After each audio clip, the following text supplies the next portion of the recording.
Halo lur, assalamualaikum warahmatullahi wabarakatuh. Ketemu lagi bareng saya Mas Rey. Nah, di video kali ini saya akan berbagi video lagi ya dulurku ya, yaitu info seputar cara beternak bebek lagi. Nah oke, pada topik kali ini yaitu ada pertanyaan dari subscriberku, yaitu Mas Holil yang dari Madura. Itu bertanya kepada saya ya dulurku ya, Mas, apakah ketika indukan bebek dikasih jantanan itu akan memperpendek masa produktivitas telur?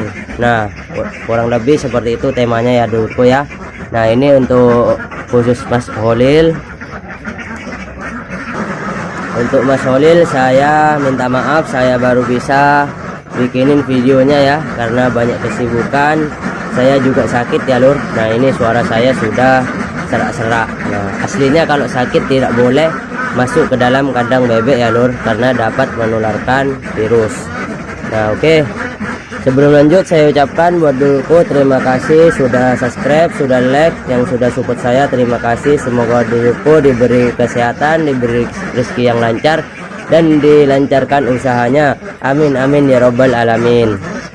Nah oke, lanjut saja ya dulurku ya. Nah oke, yang pertama adalah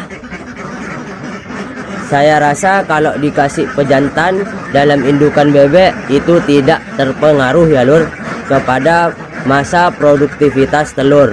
Nah, oke, di sini saya akan menjelaskan apa saja hal yang dapat memperpendek produktivitas telur bebek. Nah, istilahnya ya, bebek afkir itu berhenti bertelur umumnya itu 2 tahun ya lur, bahkan ada yang 2 tahun setengah. Nah, itu tergantung perawatan kita. Nah, semakin kita merawat dengan baik akan semakin panjang produktivitas telur bebek kita. Nah, semakin buruk perawatan yang kita ke bebek akan semakin pendek. Nah, oke, di sini saya akan menjelaskan ya lur apa saja yang mempengaruhinya. Oke, yang pertama adalah faktor pakan atau faktor nutrisi yang diserap oleh bebek.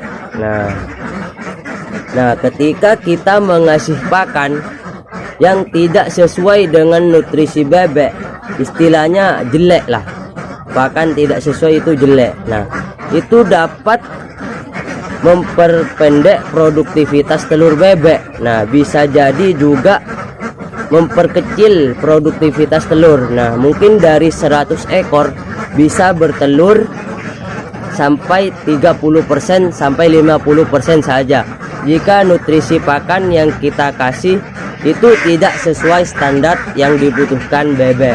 Nah, itu yang pertama adalah nutrisi pakan. Nah oke, sudah jelas ya. Nah, yang kedua itu adalah kandang. Nah, kandang ini sangat berperan penting ya dulurku ya. Nah, kalau kandang kita bau, terinfeksi bakteri, becek, nah itu dapat menyebabkan bebek-bebek kita itu stres, sakit. Nah, di situ bebek akan berhenti bertelur ya lur jika bebek sudah mengalami yang namanya sakit. Nah, hingga terparahnya lagi adalah kematian dan terjangkit virus. Nah, jadi kebersihan kandang itu dijaga baik-baik, baik dari tempat minum, tempat pakan, harus disterilkan ya dulurku ya. Jangan taruh di bawah sembarangan menggunakan kayak bak lah seperti ini, kita contohkan ya, bak taruh bawah. Nah, itu bisa mengakibatkan diinjak-injak bebek, kotoran bisa bercampur dengan makanan. Nah, itu sangat tidak baik untuk bebek ya dulurku ya. Nah, itu adalah hal yang pertama ya, kandang itu bisa menyebabkan bebek sakit, stres. Nah, sehingga bebek tidak lagi mau bertelur. Nah, parahnya lagi hingga kematian ya lur. Nah, ini juga saya mau cerita tentang pengalaman saya pas kemarin memelihara bebek ya lur. Nah, bebek itu telurnya 80% lur. Iya lur, 1 bulan 2 bulan 80% waktu itu saya lur bebek lur. Nah pada saat musim hujan kandang saya ini bocor lur. Nah bocor, nah jadi telek itu bercampur dengan air lur. Nah alhasil bebek ini yang notabene bebek ini adalah makhluk air atau memang seninya mencocor-cocor sembarangan, asal ada air bebek ini mau mencocor ya lur. Betul sekali itu, gak bohong saya lur. Nah air yang bercampur dengan teleknya itu, kotorannya itu dicocor sama bebek saya lur, yang kemarin saya akhir ya lur, dicocor. Nah alhasil yang namanya hormon, yang namanya perut bebek itu keracunan lur, keracunan oleh kotorannya tersebut.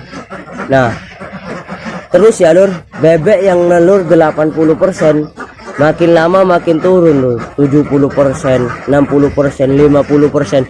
Nah di situ pertama kali saya tidak curiga lur. Nah kenapa bebek saya, mungkin ya rontok bulu atau apa ya lur, tapi tidak rontok bulu. Nah jadi selama kurang lebih saya 2 bulan ya lur merawat bebek tersebut, nyatanya tidak kembali ke asalnya, malah hanya bertelur tetap 30% ya lur. Nah di situ saya sangat rugi besar. Nah padahal bebek itu usianya masih usia nelur 1 tahun ya lur. Nah bebek ini bertelur sampai akhir itu 2 tahun 2,5 tahun. Nah ini bebek saya masih 1 tahun sudah banyak yang berhenti bertelur. Nah itu gara-garanya apa ya? Gara-gara kotoran tersebut, alhasil hormonnya keracunan dan tidak mau berkembang lagi. Nah itu produktivitas telurnya pendek ya lur. Itulah hal-hal seperti itu. Juga dari makanan, kalau tidak sesuai standar, bebek akan cepat rontok bulu, penyakitan juga kalau kurang-kurang pakan ya lur. Alhasil bebek akan mencocor sembarangan. Nah itu hal-hal yang penting yang harus diketahui dulur-dulurku dalam memelihara bebek petelur. Nah oke, kalau dulurku tidak percaya, mari kita bandingkan dengan bebek kandang dan angon. Nah dulurku ya, kalau tidak percaya dulurku survei kepada orang yang memelihara bebek di kandang sama yang angon. Dulurku tanya, Pak, bebek ini bertelur sudah berapa lama? Nah saya jamin ya lur, saya jamin bebek kandang ini akan lebih pendek produktivitasnya telur lamanya itu dari bebek yang diangon lur. Karena apa? Bebek sawah itu sangat sehat lur, dan dia setiap hari mandi, jadi tidak ada sakit-sakitnya itu lur, sehat. Nah jadi produktivitas telurnya meskipun sedikit kalau angon, dan masa produktivitas lamanya itu sangat panjang. Nah saya jamin itu lur, karena mereka itu makan yang alami lur, dan mandi juga setiap hari. Nah kalau Mas Rey kenapa nggak milih angon? Nah karena ya bapak saya tidak tahu ilmunya ya lur, karena memang sudah di daerah saya banyak sawah yang tidak dibolehkan untuk mengangon bebek. Nah sering dimarahi, waktunya itu pendek. Nah tapi bapak saya memilih kandang saja. Ya namanya kerja ya, jodoh-jodohan, mungkin rezekinya di bebek ya lambat laut adalah rezeki sedikit demi sedikit, barokah. Nah seperti itu ya. Oke, mungkin itu aja untuk pertanyaan dari Mas Holil. Itu dicatat baik-baik ya Mas Holil ya, agar produktivitas bebeknya itu panjang. Hal yang dilakukan itu lakukan yang seperti saya jelaskan ya Mas Holil ya. Oke, terima kasih. Buat dulurku yang ingin request video, monggo silahkan. Selama saya tidak sibuk akan saya bagikan ilmu. Terima kasih. Wassalamualaikum warahmatullahi wabarakatuh.